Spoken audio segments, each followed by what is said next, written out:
ሰላም ጤና ይስጥልኝ የዘሪሁን ቤተሰቦች እንዴት ናችሁልኝ?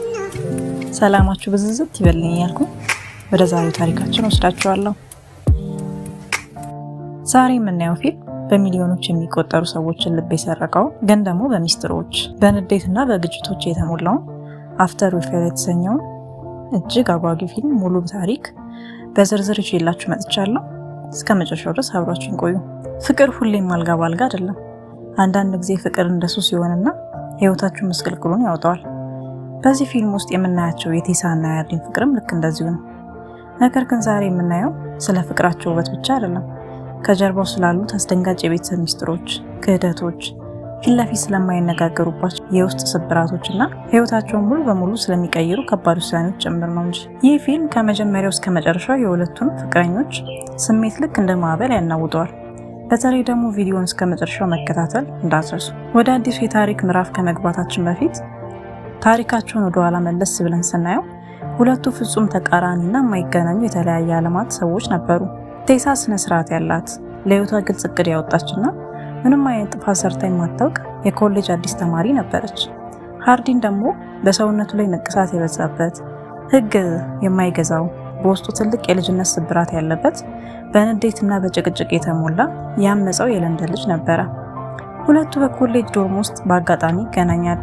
መጀመሪያ ላይ ሃርዲን በቴሳ የዋህነት ላይ ያፌዝባት ነበረ።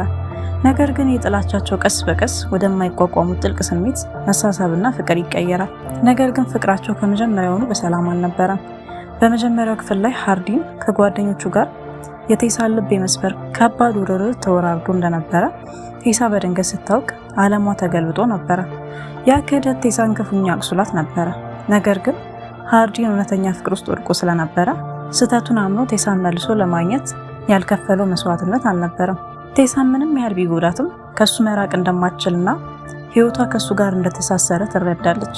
እንግዲህ ይህን ሁሉ ውጣ ውረድ መለያየትና መመለስ አልፈው ፍቅራቸውን አጠንክረው በቀጠሉበት ቅጽበት ነው አሁን ወደምናየው ወደ ሶስተኛው ክፍል አፍተር ዊ ፌል። አዲሱ ታሪክ የሚጀምረው ቴሳ በህይወቷ ትልቅ እድል ስታገኝ ነው። በቫንስ ፐብሊሺንግ ውስጥ የህልሟን ስራ አግኝታ ወደ ሲያትል ልትዘዋወር ትዘጋጃለች። ይህ ለእሷ ትልቅ የሙያ ምዕራፍ ቢሆንም ለሃርዲን ግን ትልቅ የመለየት ስጋት ነው የሆነበት። ሃርዲን ቴሳ ከሱ ርቃ እንድትሄድ በፍጹም አይፈልግም። ይልቁኑ ትምህርቷን ስትጨርስ አብረው ወደ ለንደን እንዲሄዱ ነው የሚፈልገው። እዚህ ላይ ነው እንግዲህ በመካከላቸው የመጀመሪያው ትልቅ ግጭት የሚፈጠር። ሃርዲን በቅናት በጥርጣሬና በንዴት ተሞልቶ የቴሳን የጉዞ ለማስተጓጎል ይሞክራል። ቴሳ ግን በዚህ ጊዜ የራሷን ህልም ለማሳካት ቆራጥ ነበረች። ሁለቱ በዚህ ጉዳይ ላይ ሲከራከሩ፣ ሲጨቃጨቁና ስሜታቸውን ሲጋጭ የምናይበት እይታ በመካከላቸው ያለውን ጥልቅ አለመተማመን፣ የባለቤትነት ስሜት እና የቁጥጥር ፍላጎት በግልጽ ያሳየናል። ነገር ግን ነገሮች ይበልጡ ስብስብ የሚሆኑት የቴሳ አባት ሪቻርድ ለረጅም ዓመታት በሱስ ምክንያት ቤተሰቡን ጥሎ ጠፍቶ ከቆየ በኋላ በድንገት ከበስተጀርባ ብቅ ማለቱ ነው። ሪቻርድ አሁን ቤት አልባና የተጎዳ ሰው ሆኖ ነው የሚመለሰው። ቴሳ አባቷን ለመርዳትና ወደ ህይወቷ ለማስገባት ስትሞክር፣ ሃርዲን ግን አባቷን ወዲያውኑ ሊያምነው አልፈለገም። በጥርጣሬ ዓይን ነው የሚያየው። ይህ የአባቷ ጉዳይ በመካከላቸው አዲስ የጭቅጭቅ እሳት ያነዳል። ቴሳ የሃርዲንን ተቃውሞ አልፋ ወደ ሲያትል ትዘዋወራለች። እዚያም በቫንስ ቤት ውስጥ መኖር ትጀምራለች። ነገር ግን በቴሳና በሃርዲን መካከል ያለው የቦታ ርቀት አዲስ ጥርጣሬዎችንና ፍርሃቶችን ይወልዳል። ሃርዲን ናፍቆቱ ሲበረታበት ወደ ሲያትል ይከተላታል። እዛም የሚያሳልፏቸው የፍቅር ጊዜያት በጣም ቆንጆና ስሜታዊ ቢሆኑም በሁለቱ መካከል ግን ሁለት ትላልቅ ሰበር ዜናዎች ይፈጠራሉ። የመጀመሪያው የቴሳ የጤና ሁኔታ ነው። ከፍተኛ የሆድ ህመም አጋጥሟት ወደ ሕክምና ቦታ ትሄዳለች። እዚያም ዶክተሮች የመራቢያ አካሏ ላይ ችግር እንዳለና ለወደፊት ልጅ የመውለድ እድሏ በጣም ጠባብና አስቸጋሪ እንደሆነ ይነግሯታል። ይህ መርዶ ቴሳን ሙሉ በሙሉ ያፈርሳታል። ምክንያቱም ለወደፊቱ ከሃርዲን ጋር የራሷን ቤተሰብ የመመስረት ትልቅ ህልም ነበራት። ነገር ግን ሃርዲንን ይበልጥ እንዳይጨነቅና እንዳይጎዳ በማሰብ ይህንን ከባድ የጤና ሚስጥር በውስጧ ተደብቀዋለች። ሁለተኛው ግጭት የሚፈጠረው ሃርዲን በድብቅ የቴሳን የግል ማስታወሻ ደብተር ሲያነብ ነው። ቴሳ በማስታወሻ ላይ ስለ ሃርዲን የጻፈችው ነገር ልብ ሰባሪ ነበረ። የሃርዲን ቁጣ፣ መርዛማ ቅናት እና ቁጥጥር ህይወቷን ምን ያህል እያደማው እንደሆነ፣ ከሱ ጋር መሆን እያደከማት እንደመጣና ፍቅራቸው አንዳንድ ጊዜ ልክ እንደ እስር ቤት እየሆነባት እንደሆነ በምሬት ጽፋ ነበረ። ሃርዲን የራሱ ባህሪ ቴሳ ምን ያህል እየገደላት እንደሆነ በተረዳ ሰዓት ጥልቅ የጥፋተኝነት ስሜትና የውስጥ ስብራት ውስጥ ይወድቃል። አሁን ደግሞ ወደ ፊልሙ ፍጻሜና የሁሉም ሰው ህይወት ወደሚቀይረው ትልቁ ሚስጥር እንሂድ። ሃርዲን እና ቴሳ የሃርዲን እናት ትሪሽ ሰርግ ላይ ለመገኘት አብረው ወደ ለንደን ይጓዛሉ። ለንደን ውስጥ ሁሉም ነገር ሰላማዊ ይመስል ነበረ። ነገር ግን ሰርጉ ሊሆን አንድ ቀን ሲቀረው ሃርዲን ፍጹም ያልጠበቀውና ዓለሙን የሚገለብጥ ሚስጥር ባይኑ ይመለከታል። የእናቱ የወደፊት ባል ሳይሆን የቴሳ አለቃና የቫንስ ፐብሊሽንግ ባለቤት የሆኑ ክርስቲያን ቫንስ ከሃርዲን እናት ጋር በቤት ውስጥ በድብቅ ሲሳሳሙ ሃርዲን በድንገት ያያቸዋል።